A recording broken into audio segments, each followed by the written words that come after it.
जल्द होगी बड़ी डील।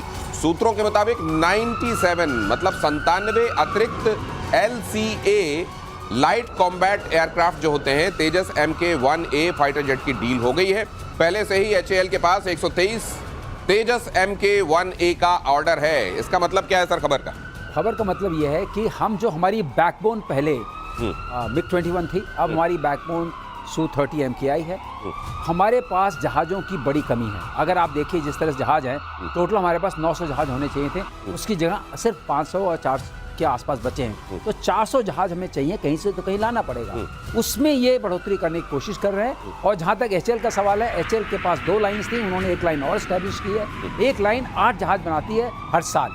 लेकिन सबसे बड़ी दिक्कत जो आ रही है, जिसको लेके भारत बहुत चिंतित है, कि जो इंजन की सप्लाई है वो तो आपने देखा वो बहुत धीरे धीरे आ रही है। और जितनी इंजन की सप्लाई होगी उतने जहाज बन सकते हैं। ये विडंबना है। इस सबको सॉल्व करने की कोशिश कर रही है। साफरान के साथ डील हो रही है।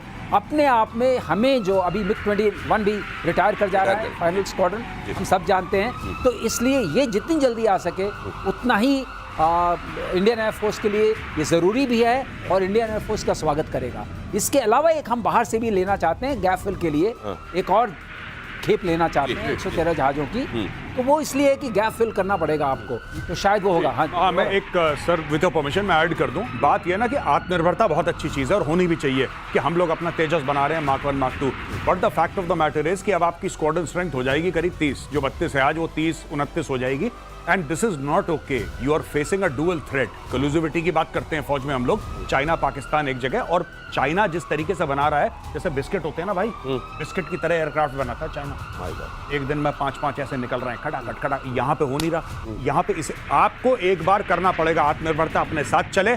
आप सीधा का सीधा परचेस करिए। आपको 5 या 10 स्क्वाड्रन जो खरीद रहे हैं, एक बार खरीद के खत्म करो मामला, क्योंकि वो जो गैप है वो बहुत ज्यादा क्रिटिकल है। ऑपरेशन सिंदूर में देखा ना, हर चीज तो एयरक्राफ्ट से हुई। एयरफोर्स का बहुत बड़ा रोल था। एयरफोर्स का सबसे ज्यादा रोल था ऑपरेशन सिंदूर में।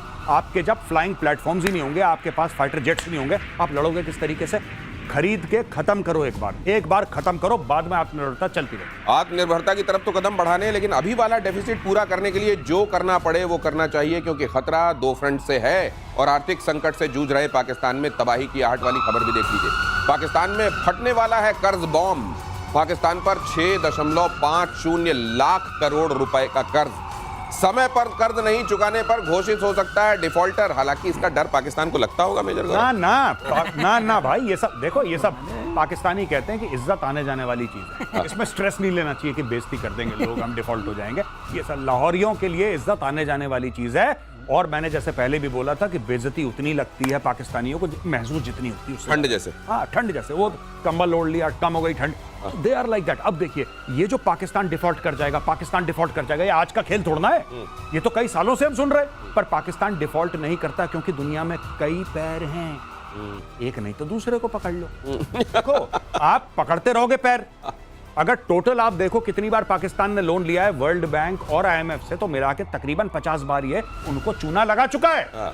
और मैं बात चाइना की नहीं कर रहा, मैं अमेरिका, सऊदी अरब, यूनाइटेड अरब एमिरेट्स, इन सब की बातें नहीं कर रहा। मैं सिर्फ 2 इदारों की बात कर रहा हूं, वर्ल्ड बैंक और IMF। इतना चूना लगाए लोन ले लेके, ये तो कुछ भी नहीं है। ये तो कुछ भी नहीं है। तो भाई लोग सेंचुरी मारने वाले बहुत जल्दी। और मेरे ख्याल से ये कर्ज के मामले में जब ये रिकॉर्ड तोड़ेंगे तो इसमें अपने ही घर में कोई किसी को अवार्ड भी दे देगा। ये कर्ज कितना भी ले लें, लेकिन जो इनके जनरल्स हैं जरा उन पे भी फोकस कर लें जी। प्रतिशोध उन्हीं से है। उनके भगत में उनकी तनख्वाह डबल हो गई। नहीं था। इनके जो सेनेटर्स कहते हैं उनकी तनख्वाह डबल हो गई। उनके घर अच्छे चल रहे हैं। ये लेकिन ये जो कर्ज का बोझ है, ये करीब 47% है इनकी GDP का। तो GDP है नहीं, कर्ज है। लेकिन वो पैर पकड़ने वाली कला है, उस कला के आगे सब लोग बेकार और बेचार हैं। एक और चीज बता दूं, पिछली बार इनको लोन मिला था IMF का, मैं पिछले साल की बात कर रहा हूं, जब बड़ा लोन मिला था, शहबाज शरीफ का ट्वीट आया था। उसने बोला अल्हम्दुलिल्लाह हमें कर्ज मिल गया। मैंने उसको रिट्वीट करा। मैंने बोला भाई ये तो शर्म की बात है। तुम अल्लाह का शुक्रगुजार, तुम अल्लाह को शुक्र दे रहे हो, मतलब you are saying thank you. क्यों?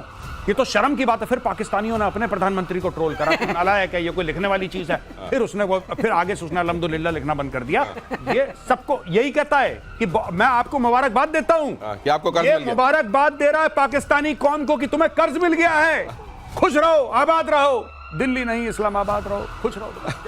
खुश रहो, आबाद रहो, दिल्ली नहीं इस्लामाबाद रहो। मुझको वो भिखारी याद आ रहा है जिसने सुबह सुबह जब भीख मांगी आकर किसी से, तो उसने कहा यार सुबह सुबह तुमने शुरू किया। उसने कहा बोहनी का टाइम है साहब, अभी प्लीज दे दो, नहीं तो पूरा दिन खराब जाएगा। और जापान ने दुनिया को दिखाई बारूदी ताकत। अगली खबर, सरफेस टू सरफेस मिसाइल का रियल फायर किया। 2 मिसाइलों ने किया एक साथ वॉर, टारगेट हिट। ऑस्ट्रेलिया के साथ युद्धाभ्यास में मिसाइलों का रियल टाइम फायर। जरा देखिए, अब इधर जापान भी धीरे धीरे एग्रेसिव होता जा रहा है। देखिए और सुनिए इन आवाजों को।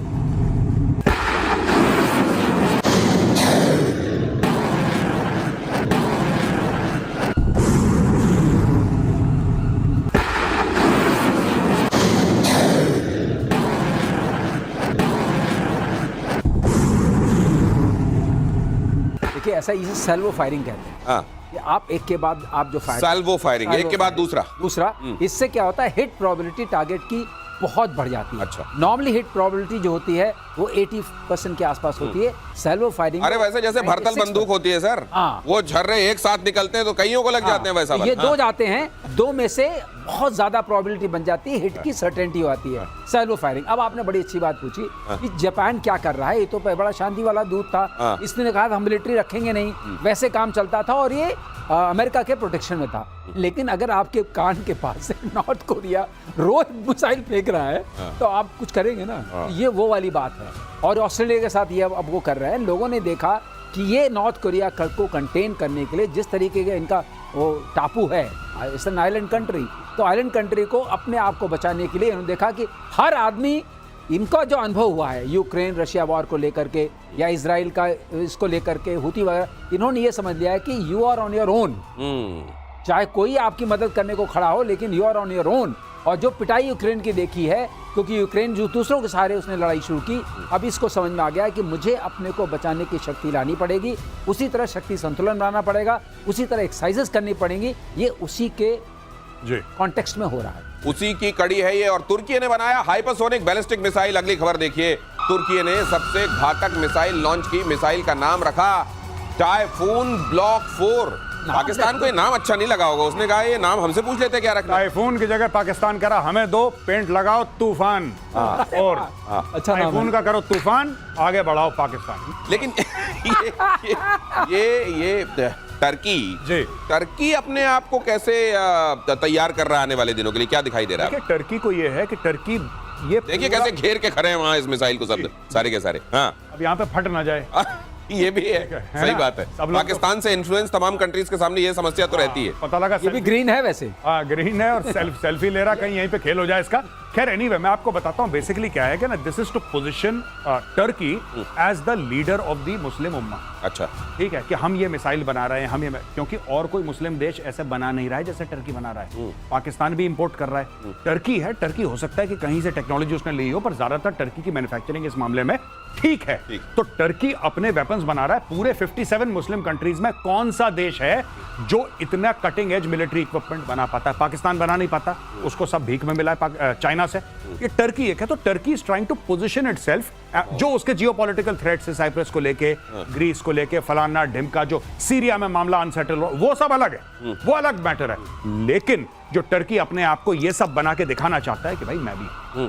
लेकिन जैसे ड्रोन इन्होंने बना लिया, ये ईरान और टर्की दोनों का नाम लिया जाता है सर, ये कैसे है मिसाइल वगैरह बनाने में? मैं थोड़ी अपना जो कहते हैं ना, I will keep my comments reserve, क्योंकि इनके पास स्क्रैमजेट टेक्नोलॉजी जो चाहिए जी, और जिस तरह की क्रूज मिसाइल नहीं बना सकते। ये बैलिस्टिक मिसाइल है इन्होंने बनाया है। ओके।